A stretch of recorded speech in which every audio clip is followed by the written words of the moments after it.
Hi viewers, இன்னைக்கான வீடியோவில் என்ன நடக்கலாம்னு சொல்லிட்டு பார்க்கலாம். வீடியோக்குள்ளே போகிறதுக்கு முன்னாடி நம்ம சேனலை லைக் அண்ட் சப்ஸ்கிரைப் பண்ணிவிட்டு கொஞ்சம் சப்போர்ட் பண்ணுங்கள். வாங்க இப்போ வீடியோக்குள்ளே போகலாம். எபிசோட் வேறு லெவலில் போய்கிட்டு இருக்கு. நம்ம அஞ்சலி மகேஷை பற்றின உண்மை எல்லாத்தையுமே நம்ம வீட்டில் இருக்கிறவங்க கிட்டலாம் சொல்லலாம் அப்படின்னு சொல்லிட்டு வீட்டுக்கு வராங்க. இதை பார்த்து நம்ம மகேஷ் வந்து வீட்டை சுற்றி ரவுடிங்களை வச்சிடுறாங்க. அப்போது லக்ஷ்மி கிட்ட உண்மையை சொல்ல வரும்போது மகேஷ் அஞ்சலிக்கு கால் பண்ணுறாங்க. அஞ்சலி, நீ உங்கள் அம்மா கிட்ட எல்லாத்தையும் சொல்ல போறியாம்மா?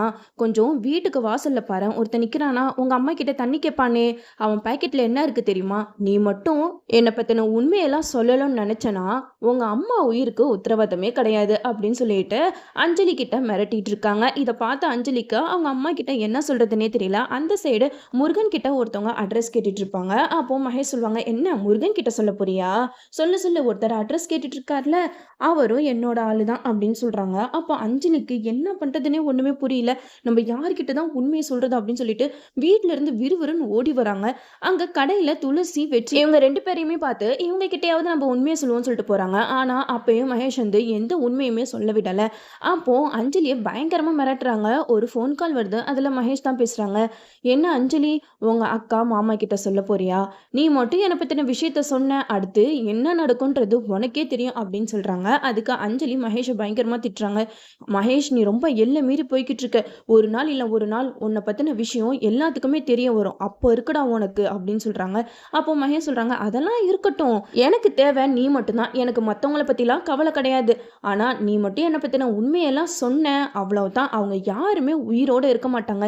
நீ எந்த உண்மையும் சொல்லாத வரைக்கும் தான் அவங்களுக்கு பாதுகாப்பு அப்படின்னு சொல்லிட்டு மகேஷ் சொல்றாங்க. இதெல்லாம் கேட்ட அஞ்சலிக்கு என்ன பண்றதுன்னே தெரியல. அப்போ வெற்றி வந்து அஞ்சலியை பார்த்துடுறாங்க.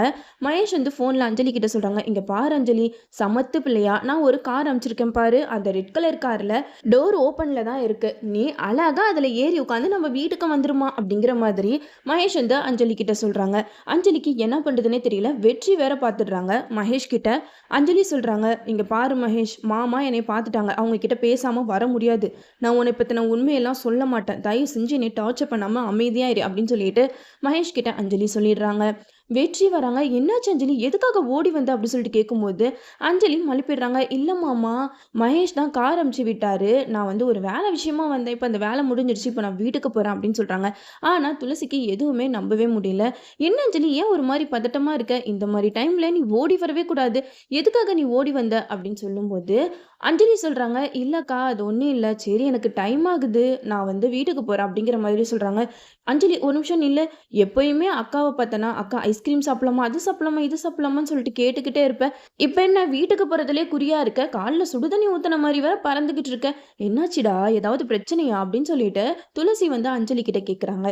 இதை கேட்ட அஞ்சலிக்கு என்ன சொல்றதுனே புரியல. அப்போ பக்கத்தில் இருக்கிற ரவுடி வந்து மகேஷ் கிட்ட சொல்றாங்க, அண்ணா இது வரைக்கும் அண்ணி வந்து நம்மளை பற்றின விஷயத்தெல்லாம் சொல்லலை, அது வரைக்கும் நம்ம தப்பிச்சோம். ஆனால் அவங்க 2 பேருமே அண்ணியை கேள்வி கேட்டு டார்ச்சர் பண்ணுறாங்களே அப்படின்னு சொல்ல, இதை கேட்ட மகேஷ் வந்து, என்ன என் செல்லக்குட்டியே டார்ச்சர் பண்ணுறாங்களா, இது சரியில்லையே அப்படின்னு சொல்லிட்டு அஞ்சலிக்கு மறுபடியும் ஃபோன் பண்ணுறாங்க. அப்போ மகேஷ் வந்து சொல்கிறாங்க, அஞ்சலி நீ வள கொல கொலன்னு அவங்க கிட்ட பேசாம ஒழுங்கா அந்த காரில் ஏறி போயிடு அப்படின்னு சொல்லிட்டு சொல்லிக்கிட்டு இருக்காங்க. அதுக்கு அஞ்சலி சொல்கிறாங்க, இங்கே பாரு மகேஷ், நான் வந்து உன்னை பற்றின உண்மையெல்லாம் சொல்லலை, அவங்க கிட்ட ஜஸ்ட் நான் பேசிக்கிட்டு தான் இருக்கேன் அப்படின்னு சொல்ல, அதுக்கு மகேஷ் சொல்கிறாங்க, அவங்க உன்னைய கேள்வி கேட்டு டார்ச்சர் பண்ணிக்கிட்டு இருக்காங்க, அது எனக்கு தெரியாதுன்னு நினச்சிக்கிட்டு இருக்கியா அப்படின்னு சொல்கிறாங்க. அதுக்கு அஞ்சலி சொல்கிறாங்க, உனக்கு வெற்றியை பற்றி தான் தெரியும்ல, நீ மட்டும் வெற்றி கிட்ட மாட்டின அவ்வளோதான் அப்படிங்கிற மாதிரி சொல்கிறாங்க. அதுக்கு மகேஷ் சொல்கிறாங்க, இங்கே பாரு அஞ்சலி, அதெல்லாம் எனக்கு தெரியும் வெற்றி எப்படிப்பட்டவன்னு, ஆனால் இப்போதைக்கு நீ வந்து உண்மை சொல்லாமல் இருக்கிறது தான் நல்லது, ஒழுங்காக காரில் ஏறிட்டு ஏதாவது சாக்கு போக்கு சொல்லிட்டு வா அப்படிங்கிற மாதிரி சொல்கிறாங்க. அப்போது அஞ்சலியும் துளசி கிட்ட சொல்கிறாங்க, இல்லைக்கா நான் வரேன்க்கா அப்படின்னு சொல்ல, அதை கேட்ட துளசி வந்து, இல்லை அஞ்சலி நீ வந்து நிதானமாக இல்லை, ஏதோ பிரச்சனை ஓடிட்டுருக்குன்னு நினைக்கிறேன் அப்படின்னு சொல்லிட்டு கேட்டுக்கிட்டு இருக்காங்க. அதுக்கு அஞ்சலி எதுவுமே சொல்லாமல் காரில் ஏறி போயிடுறாங்க. அதை பார்த்து துளசி வந்து வெற்றி கிட்ட சொல்கிறாங்க, இல்லை வெற்றி, அஞ்சலிக்கு ஏதோ பிரச்சனை, அவள் வந்து நம்ம கிட்ட சொல்ல முடியாமல் தவிச்சிக்கிட்டு இருக்கா, எனக்கு நல்லாவே தெரியுது, ஆனால் என்ன பிரச்சனை தான் தெரியலையே அப்படின்னு சொல்லிட்டு சொல்ல, அதுக்கு வெற்றி சொல்கிறாங்க, நீங்கள் எதையும் போட்டு குழப்பிக்காதீங்க துளசி அப்படின்னு சொல்லிக்கிட்டு இருக்காங்க. அதை கேட்ட துளசி வந்து சொல்கிறாங்க, என் தங்கச்சை பற்றி எனக்கு தெரியாதா, அவள் எந்த நேரத்தில் எப்படி இருப்பான்னு சொல்லிட்டு, அவள் எப்போவுமே சிரிச்சுக்கிட்டு ஜாலியாக பேசிக்கிட்டே இருப்பாள், ஆனால் இப்போ அவள் பேசுகிறதெல்லாம் வச்சு பார்க்கும்போது அவள் ஏதோ பிரச்சனையில் இருக்கான்னு நினைக்கிறேன். அப்பாவுக்கு வந்த நிலைமை எப்படி வந்துச்சு, எங்கேருந்து வந்துச்சுன்னே தெரியல வெற்றி. எனக்கு இப்போலாம் ஒரு ஒரு விஷயம் நடக்கும்போது ரொம்ப பயமா இருக்கு அப்படின்னு சொல்லிட்டு துளசி சொல்றாங்க. அப்போ வெற்றி சொல்றாங்க, சரி துளசி, நம்ம என்ன ஏதுன்றத அஞ்சலி கிட்ட கேட்டு தெரிஞ்சுப்போம் அப்படின்னு சொல்லிட்டு அவங்க 2 பேருமே போயிடுறாங்க. பேசாம நம்ம அஞ்சலி வீட்டுக்கு போலாமா அப்படின்னு சொல்லிட்டு துளசி சொல்றாங்க. வெற்றி சொல்றாங்க, சரி போலாம் அப்படின்னு சொல்லிட்டு முடிவு பண்றாங்க. இந்த சைடு அஞ்சலி வந்து வீட்டுக்கு வந்துடுறாங்க. வீட்டுக்கு வந்ததுக்கு அப்புறம் மகேஷை பார்த்து செம்மையா திட்டுறாங்க. மகேஷ், நீ ரொம்ப பண்ணிக்கிட்டு இருக்க, நீ பண்றதெல்லாம் கொஞ்சம் கூட சரியில்லை அப்படின்னு பயங்கரமா திட்டுறாங்க. அப்போ மகேஷ் வந்து சொல்றாங்க, இங்க பாரு அஞ்சலி, உங்க அப்பாவை நான் பத்திரமா பார்த்துக்கணும் அப்படின்னு தான் நினைச்சேனே தவிர அவரை சாகடிக்கணும்னு நான் என்னைக்குமே நினைக்கவே இல்லை. அவரா போய் ட்ரெயின்ல விழுந்துட்டாரு, அதுக்கு நான் என்ன பண்ண முடியும் அப்படிங்கிற மாதிரி மகேஷ் வந்து சொல்றாங்க. அப்போ அஞ்சலி சொல்றாங்க, இப்ப வேணா நீ ரவுடிங்களை வச்சு தப்பிச்சிட்டேன்னு நினைச்சு நீ சந்தோஷப்பட்டுக்கோ, ஆனா என்னைக்காவது ஒரு நாள் உன்னை பத்தின விஷயம்லாம் வெளியில வரும்போது நீ உரு தெரியாம அழிஞ்சு போயிருவடா அப்படிங்கிற மாதிரி அஞ்சலி வந்து பயங்கரமா பேசுறாங்க. அதுக்கு மகேஷ் சொல்றாங்க, அஞ்சலி, என்னை பத்தின உண்மை தெரிஞ்ச ஒரே ஆள் நீ மட்டும்தான். நீ மட்டும் வாயை திறந்து யார்கிட்டயாவது என்னை பத்தின உண்மையை சொன்ன, அப்புறம் கையை மேலே காட்டி காட்டி பேசுறாங்க, எல்லாத்தையுமே நான் மேலே அனுப்பிடுவேன் அப்படிங்கிற மாதிரி பேச, இதை கேட்ட அஞ்சலிக்கு என்ன பண்றதுன்னே தெரியல. தனியா ரூம்குள்ள போயிட்டு உட்காந்து அழுதுகிட்டு இருக்காங்க. அப்போ மகேஷ் வராங்க, இங்க பாருமா அஞ்சலி, எனக்கு யார் மேலேயும் கோவம் கிடையாது. அதுவும் நீ என்னோட ஏஞ்சல், உன் மேல நான் கோவப்படுவேனா? ஆனா நீ பண்ற ஒரு ஒரு விஷயமும் எனக்கு பயங்கர டென்ஷன் ஆகுது. நீ இப்படியே வீட்டுக்குள்ள சமத்து பிள்ளையா இருக்கணும், அப்பதான் இந்த மகேஷ்க்கு ரொம்பவே பிடிக்கும் அப்படிங்கிற மாதிரி மகேஷ் சொல்லிட்டு போயிடுறாங்க. இப்போ நம்ம அஞ்சலிக்கு இதை பத்தி யார்கிட்டயாவது சொல்லணுமே அப்படின்னு சொல்லிட்டு யோசிச்சுக்கிட்டு இருக்காங்க. சரி, போன்ல பேசினாதான் அவன் கண்டுபிடிச்சிருவான், அட்லீஸ்ட் ஒரு லெட்டரா எழுதி அந்த லெட்டரை யார்கிட்டயாவது சேர்ப்போம் அப்படின்னு சொல்லிட்டு அஞ்சலி வந்து முடிவு பண்றாங்க. அவங்க மனசுல உள்ள கஷ்டம், இவ்வளவு நாளா மகேஷ் வந்து அவங்கள கொடுமைப்படுத்தினது எல்லாத்தையுமே ஒரு லெட்டரா எழுதுறாங்க. அஞ்சலி யோசிச்சுக்கிட்டு இருக்காங்க, இந்த லெட்டரை யார்கிட்ட கொடுப்போம் அப்படின்னு சொல்லிட்டு யோசிக்கும் போது அவங்களுக்கு கவின் தான் யோசனைக்கு வராங்க.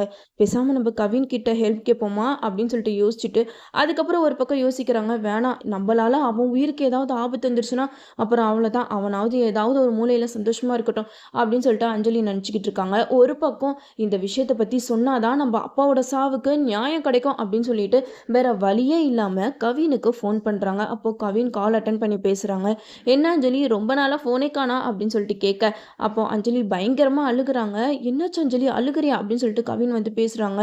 கவின், நான் இப்போ ரொம்ப கஷ்டத்தில் இருக்கேன் கவின் அப்படின்னு சொல்கிறாங்க. அதுக்கு கவின் கேட்குறாங்க, என்னாச்சு அஞ்சலி, மகேஷ் எதுவும் நீ கஷ்டப்படுத்துறானா அப்படின்னு சொல்லிட்டு கேட்கும்போது அஞ்சலி எல்லா விஷயத்தையுமே சொல்ல ஆரம்பிக்கிறாங்க. எங்கள் அப்பா இப்போ உயிரோட இல்லை, எங்கள் அப்பாவோட சாவுக்கு காரணம் யார் தெரியுமா கவின் அப்படின்னு சொல்லிட்டு சொல்லும்போது கவின் சொல்கிறாங்க, என்ன அஞ்சலி சொல்கிறா, அப்பாவுக்கு என்னாச்சு, ஏன் என்கிட்ட ஒரு வார்த்தை கூட சொல்லலை அப்படின்னு சொல்லிட்டு கவின் கேட்க, அதுக்கு அஞ்சலி சொல்கிறாங்க, என்னை சுற்றி என்ன நடக்குதுன்னே எனக்கு தெரியல, மகேஷ் ரொம்ப என்னை போட்டு டார்ச்சர் பண்ணுறான் அப்படின்னு சொல்கிறாங்க. அதுக்கு கவின் சொல்கிறாங்க, என்ன அஞ்சலி சொல்கிற, ஒரு பக்கம் உங்கள் அப்பா இறந்துட்டாங்கன்னு சொல்கிற, ஒரு பக்கம் மகேஷ் உன்னை டார்ச்சர் பண்ணுறாங்கன்னு சொல்கிற, எனக்கு புரிகிற மாதிரி சொல்லு அப்படின்னு சொல்ல, அதுக்கு அஞ்சலி எல்லா விஷயத்தையுமே சொல்ல ஆரம்பிக்கிறாங்க.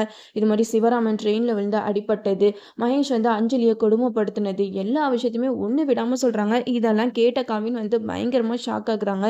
என்ன அஞ்சலி சொல்கிற, மகேஷ் வந்து உன்னையே நல்லா தானே பார்த்துக்கிட்டாரு, இப்போ எதுக்காக இப்படியெல்லாம் பண்ணுறாங்க அப்படின்னு சொல்லிட்டு கேட்கும்போது அஞ்சலி சொல்கிறாங்க, அவன் ஆரம்பத்துல இருந்தே சைக்கோ தான், அவனை பற்றின விஷயம்லாம் இப்போ தான் எனக்கு கொஞ்சம் கொஞ்சமாக தெரிய வந்துச்சு கவின், நான் இப்போ யார்கிட்டையுமே இந்த உண்மையை சொல்ல முடியாமல் தவிச்சிட்டு இருக்கேன், எங்கள் வீட்டாளுங்க கிட்ட ஏதாச்சும் உண்மையை சொல்லலான்னு பார்த்தா மகேஷ் வந்து அவங்க யாரையுமே உயிரோட விட மாட்டேன், சாகடிச்சிருவேன் அப்படின்னு சொல்லிட்டு மிரட்டுறான், எனக்கு யார்கிட்ட ஹெல்ப் கேட்குறதுனே தெரியல, அதனால தான் நான் உன்கிட்ட ஹெல்ப் கேட்குறேன் அப்படின்னு சொல்லிட்டு கவின் கிட்ட அஞ்சலி சொல்கிறாங்க.